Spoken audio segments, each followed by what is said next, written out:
It is July 27, 2021. I'm Riggs Zanati. And I'm Harold Muliati. Welcome to Sounding Great, a podcast dedicated to you, your voice, your recordings, your audio, how you present yourself and how people perceive you. Sounding great because you can. And we are back. This is episode number 2 of Sounding Great. Now, today we wanted to talk a little bit about microphones. What kind of mic may be good for your voice? It really depends. All mics can sound different on different voices. A lot of people think a microphone is a microphone is a microphone. And they're right, sort of. It's a microphone. We can define a microphone as a microphone. But that doesn't mean your voice would sound good on it. Now, let's start with I have a couple mics that we can use as reference here. Now, what I'm on right now is the Sennheiser MKH416. This is a venerable old microphone. Mine's not that old. I think I've had this one for not quite 10 years. Still works beautifully. I think it went out for repairs once, but that was it. And it's been wonderful. Now, this mic is very heavily used by voice talents and in video production. We've used it in both. As a microphone, this is a very forgiving mic. If you have a pretty good voice, or if you have a low voice or a high voice or whatever kind of voice you have, this mic works pretty well. It's not your common microphone. It's a little bit different. It is a shotgun microphone. It's very light. It rejects quite a bit of sound from the back and from the sides, and it works beautifully. I call this one of my go-to mics. If I'm doing serious voiceover, I'll tend to use this.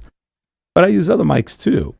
Now, Harold is on a totally different mic. He is on an earset microphone, the DPA Define earset mic. Harold?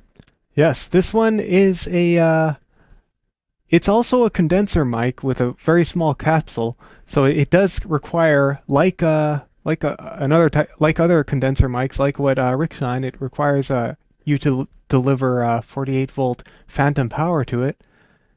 However, it's a lot smaller. Obviously, it's good for things like training, narration. It gives you a pretty clear sound, and as you're moving around, it doesn't. You don't get a difference in the sound of voice based on where your head is, because your head theoretically will stay in the same position relative to the microphone. And the DPA is pretty neutral. It's not bassy, it's not high, not really mid. It kind of works with everybody's voice. But it was designed to do that because it is used heavily in presentations. Can you use it for voiceover? Yes. But it may not sound as rich as other microphones, depending on what kind of equipment you have, what kind of preamplifiers, and the way your cartridge is set up on it, because where the capsule is moves a lot. You have to be careful how it kind of clicks in place or not, because you may not hear it in your headphones. And then when you listen to the recording, you're not very loud, or you're higher than you thought, or you're lower than you thought. So to me, it's not my favorite voiceover mic, but it's pretty good for presentations. Now, let's take a look at some different mics. Like, for example, this is a pretty popular one. This is the Rode NT1000. You can usually do this up. You see this upside down a lot. It's a great mic. It's a little bassy. So if you have a bassy voice, then a bassy mic will probably muddy you up a little bit. It might sound too bassy. You know, what happens is when your voice is over resonant or over bassy, people can't always understand you. It's going to be a little harder.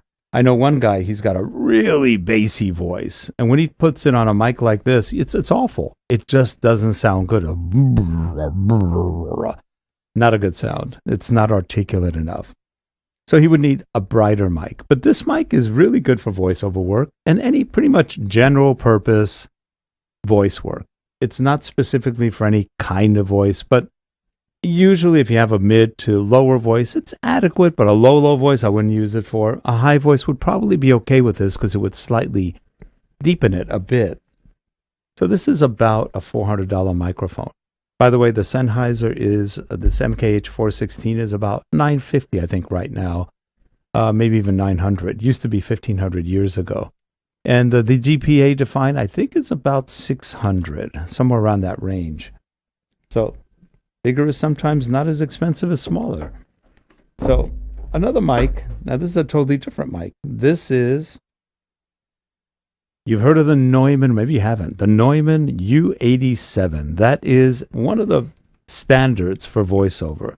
It is a $3,200 to $3,600 microphone. It is not cheap, but you can always buy something like this. This is a Warm Audio WA87.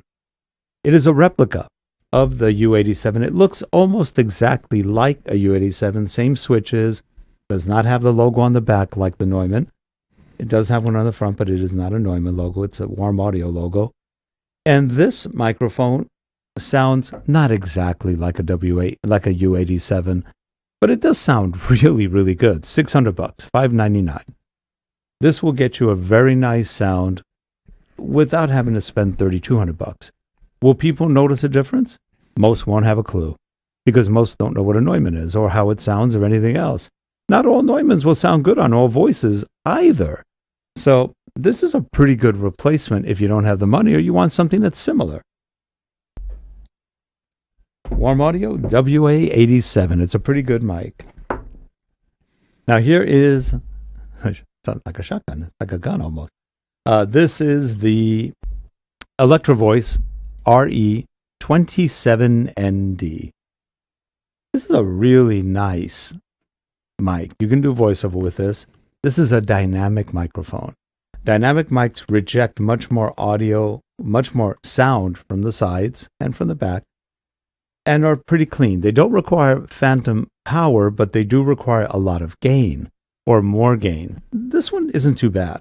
And this is a brighter microphone. Brighter meaning it's not so deep, so bassy. It's actually got more oomph to it than, for example, its older counterpart, the RE20, which is a little flatter, a little bassier.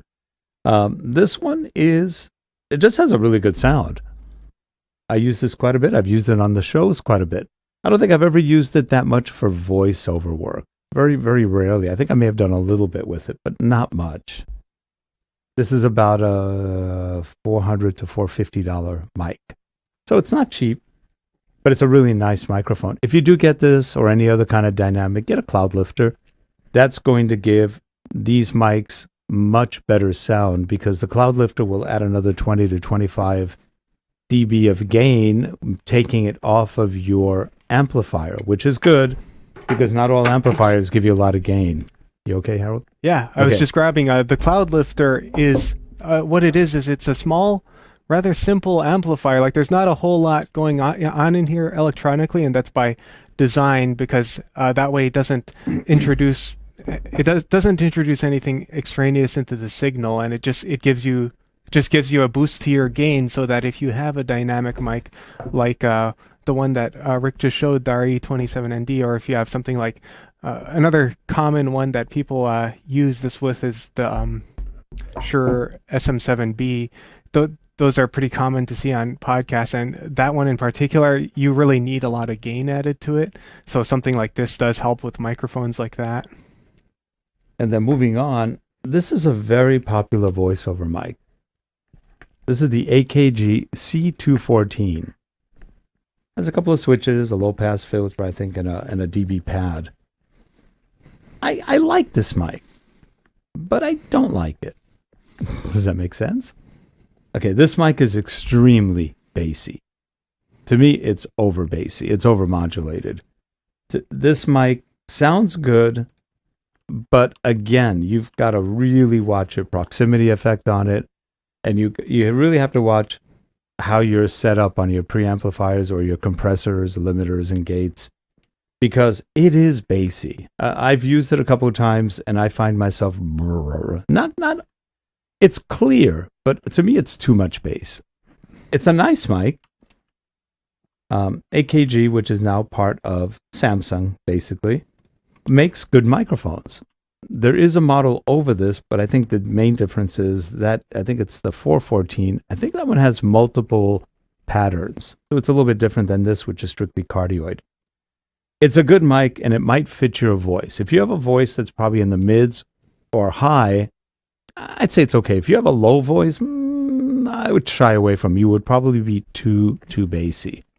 Again, everyone's different. You'd have to see how your voice sounds on it. To about $300, maybe $320. Not a bad mic. And just so you know, we get most of our microphones, they're not paying us to say this, at sweetwater.com. We love Sweetwater. They've been really good to us.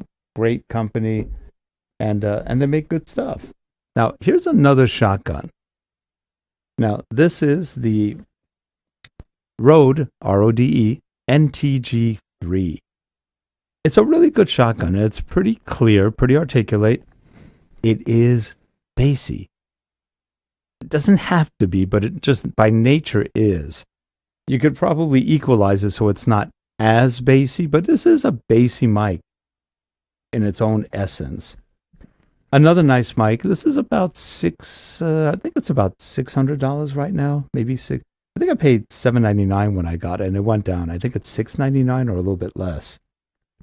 I've had this mic for about a decade already, and it's a pretty good mic. It's not bad. I use it sometimes when I'm in the mood to having something a little bit bassier, or I want to have that kind of voice in what I'm recording. It will fit in certain situations really well. It's a beautifully built mic. It comes in a case that you can't travel with because TSA will stop you for carrying a pipe bomb. It's a pipe.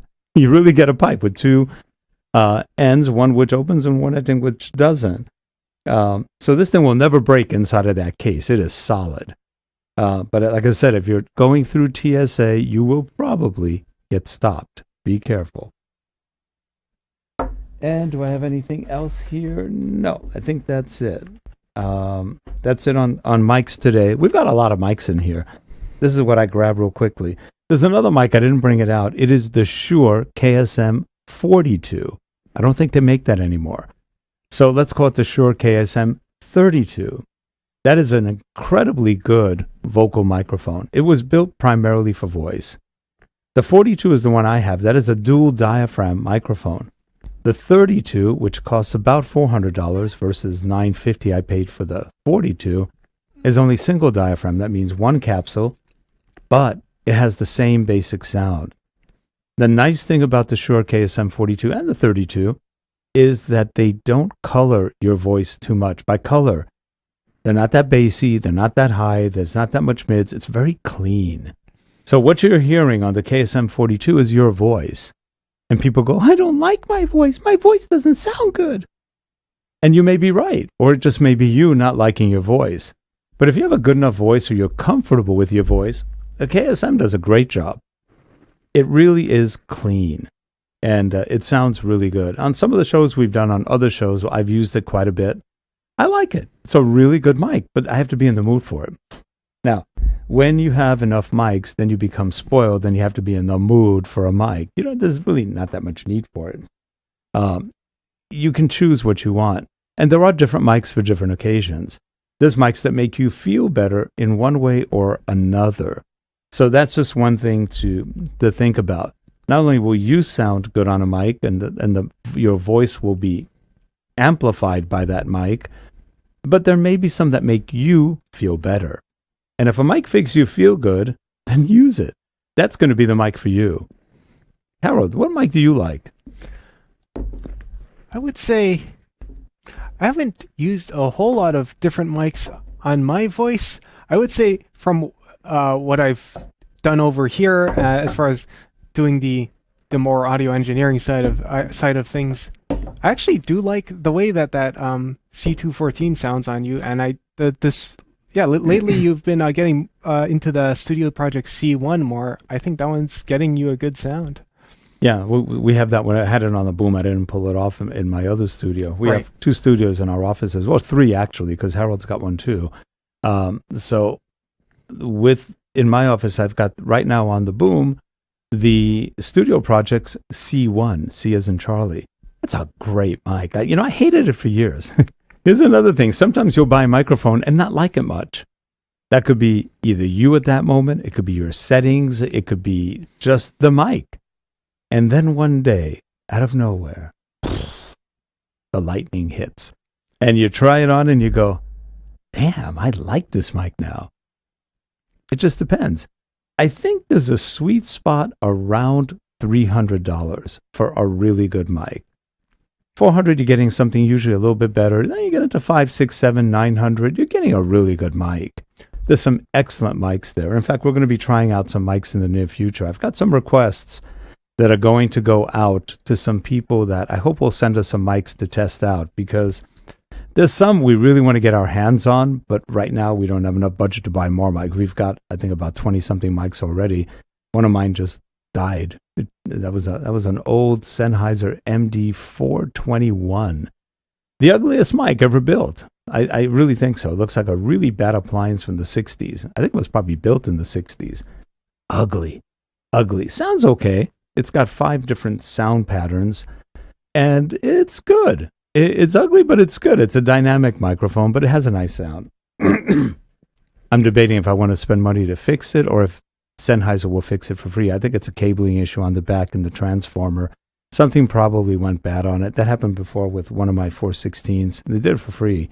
So maybe they'll do it for free. I don't know. I'll ask. I've only had it for about 6 years. And speaking of Sennheiser and the 416s, I would say that overall, like the Sennheiser MKH416, that is a mic that I don't think we've gotten a bad recording out of it. A lot of times we end up, we change mics out and stuff like that. A lot of times we end up going back to the 416. It's very versatile and it's very good all around. It could be the one and only mic you'll ever need. Because that's the other thing. If you don't have the budget, then stick with a mic that fits your voice and that works in different situations. Now, if you're reading audiobooks and your voice doesn't change all that much, then stick with one mic. Unless you want to have a different sound per different audiobooks, and that's perfectly fine. If you want something that will last you a long time and you want it to be your forever mic, okay, if you're that kind of person, that's good. Most of us kind of like having different mics. We like the different sounds that the mics can give you.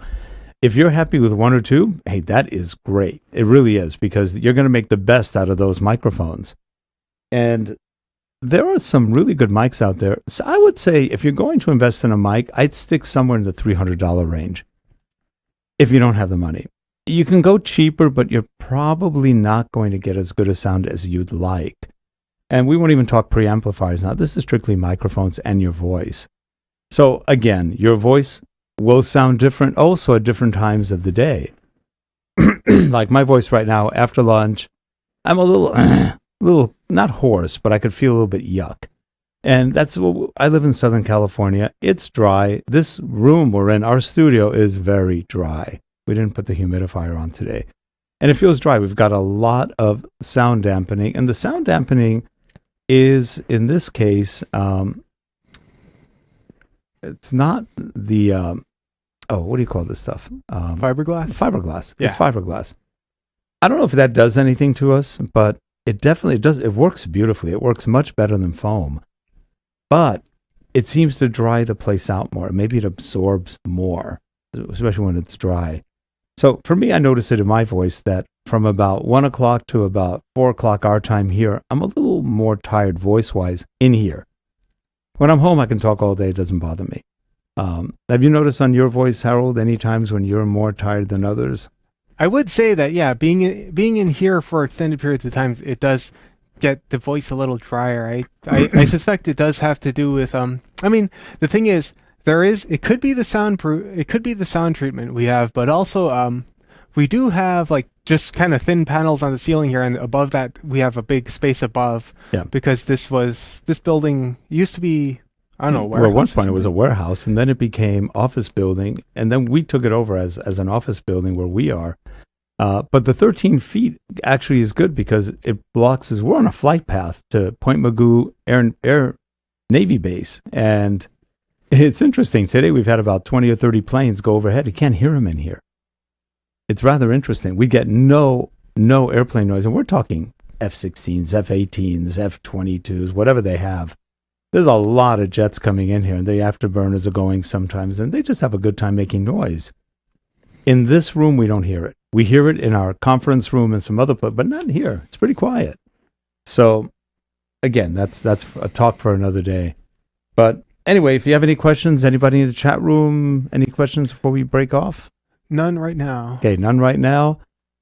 If you have questions later on, put them in the comments area. We will get to them and answer them. Have a good one, everyone. Thank you for joining us, and we will be back next week on Sounding Great. Bye. Thanks. Thank you, everyone. Bye.